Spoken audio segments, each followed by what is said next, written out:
Hi there, I'm Jennifer Angel. This is my snapshot overview, planetary overview for April 2016.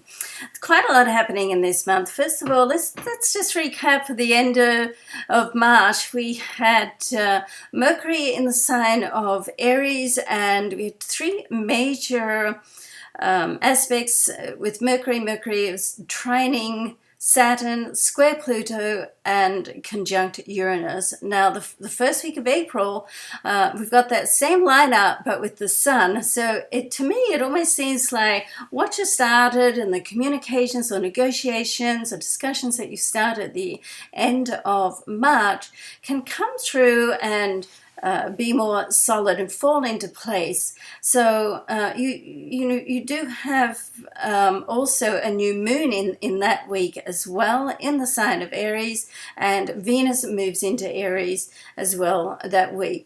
So it's almost like things can start to feel a little more concrete. It's a great time just to get things going, and if you've got some outstanding business, to really bring it in and give it foundation and get it signed, sealed, and delivered, because at the end of April, Mercury is going to go retrograde now, and it's going to be in the sign of Taurus, and it'll stay in Taurus for an extended period, about 9 weeks, because of the retrograde.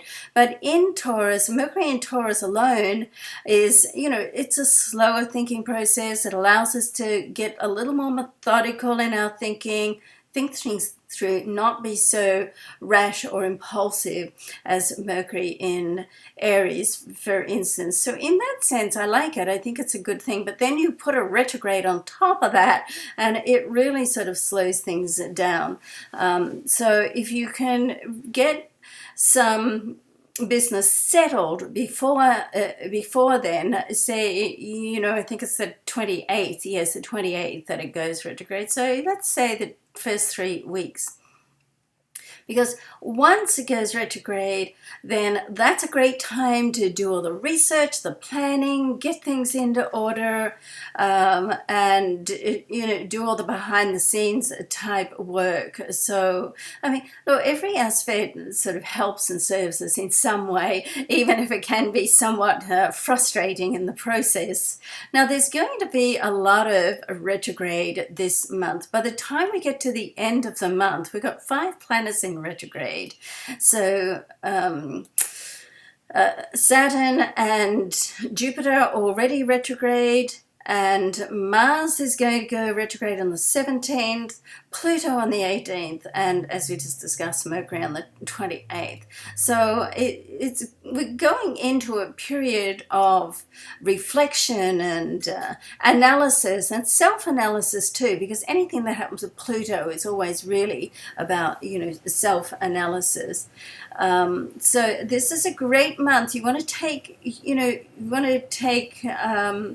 make use of this month to just get things organized in a way that you can bring deals and situations and people together and bring them to fruition, and get ready for that retrograde period. Now, let's have a look at what else is happening. So if we have a look at, we also in this first week, we do have a new moon as well. It's really a very powerful new moon. It is in the area of I want to say Mars, but Aries, so Mars rules Aries, so, sometimes get a little confused there. I see the symbol and then have trouble saying it. So I love the new moon in Aries, because it's the start of something. It really just kicks it off. So, that's fabulous energy. So this is really a great month to make things happen, I think. And there's a very nice trine between Mars and Venus on the 12th.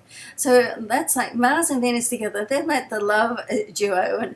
And this is before Mars goes retrograde. So it's on the 12th. Mars is in the fiery sign of Sagittarius. So it's got that sort of fire energy behind it. And and Venus is in a fire sign. For them to be in a trine, they must be in the same sign. In Aries, so it's like, well, it's hot, hot, hot. It's passion and impulse, and something can really just happen out of the blue. If you're looking for love, then you can pretty well walk around the corner if it's in that area of your chart. Also, you need to take into account your personal natal chart as well, but let's just say the vibration for love, romance, and passion is certainly there if it crosses your solar or a personal chart, but it's going to affect your chart in some way or another. There's also a very nice, on the 14th, a very nice connection between Mercury and Jupiter. Now, Jupiter, of course, is retrograde. Mercury not until the end of the year. So this opens up discussions and opportunities as well. So very, very nice. And 3 days later than that, Mercury is going to trine Pluto. So that's nice, just to getting in touch with how you feel about the things, and what you want to do and how you want to proceed. And I always think Pluto is very much about soul searching. It's it all serves us at one level or another, doesn't it? Now, when Pluto goes retrograde, he's going to be retrograde for a 5-month period. When that's on the 18th. When Mars goes retrograde, Mars is going to be retrograde, let's say, from the 17th of April right through May and June. So that's like an extended period as well. And Mars only will go retrograde every 2 years. Okay, so this is quite a significant. Quite significant. So, and during this time, with so many planets retrograde, and you've got Mercury and Pluto and Mars in the sign of Sagittarius, it can cause some level of frustration, okay? Because Mars in Sagittarius is very impulsive and very can-do, very optimistic, and you put that retrograde on it, it sort of pulls it back. So it's, a bit like going forward with the handbrake on. You still want to go forward, but it's certainly not happening at the speed that you want it to. So hence it causes some level of frustration there. Now, we do have a full moon, of course, this month, and it's going to be in the sign of Scorpio. So it's a water sign, so it's a very intense. It's on the 22nd of the month. Just before that period, the sun is going to move into the sign of Taurus. So with the full moon, you've got the sun in Taurus and the moon in Scorpio. So it's exactly, you've got an opposition between the sun and the moon. So that's going to affect, all the aspects affect everybody. That, some aspects affect some signs more so than others. And the same, with a full moon. I was born on a full moon. I think I sort of tell you that every month when there's a full moon. So I always feel it, as I'm sure some of you do as well.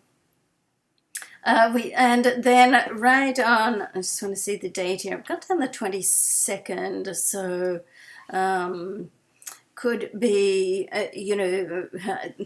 some of these dates, it gets a little confusing. Some of the dates I'm using with the Greenwich time and some local time. So the 22nd is the Greenwich time. But anyway, it's a Venus and Uranus conjunction. So, wow, I love this. If that's, if the Venus and Saturn trine wasn't hot enough for us earlier in the month, then Venus conjunct Uranus in Aries.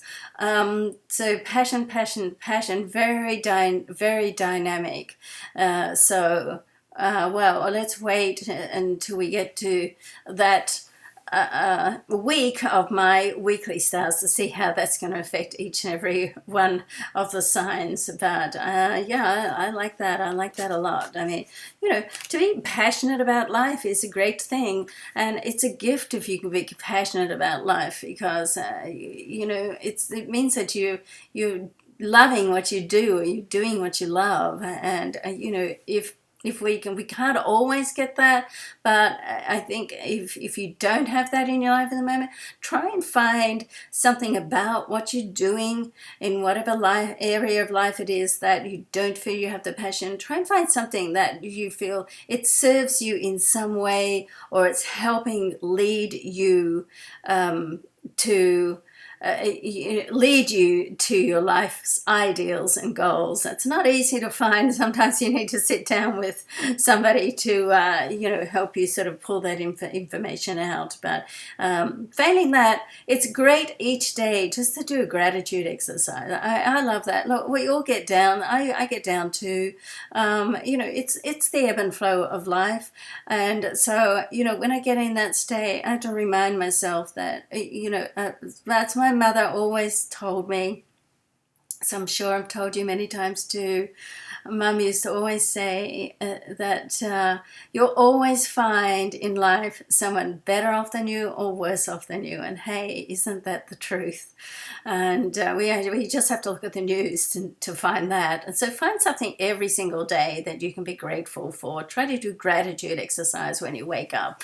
And, just 3 things a day. It's really, it helps to shift your mood. It really does. It's powerful.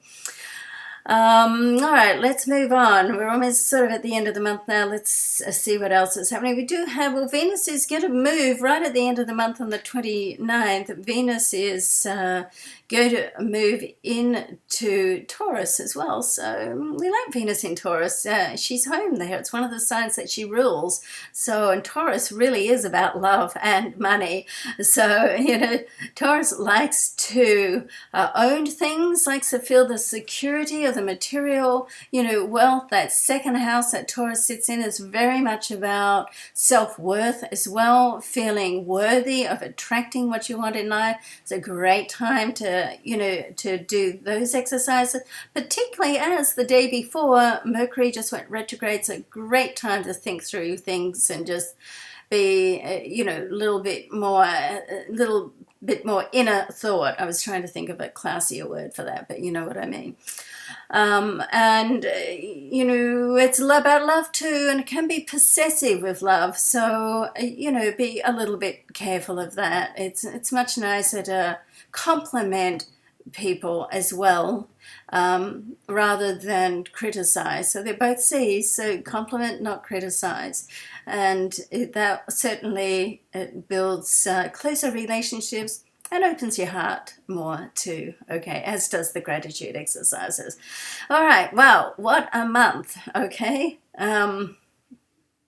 I think it's going to be a great month. Let's hope so, okay? And love and luck to each and every one of you. I do hope something amazing happens for all of us. And, with everything that's going on in the world now, it's just so sad. And, it reminds us just to be grateful for who we are, the people that we have around us, and what we do and what we have in life, okay? So, love and luck. See you next month. I'll see you next week. Bye for now.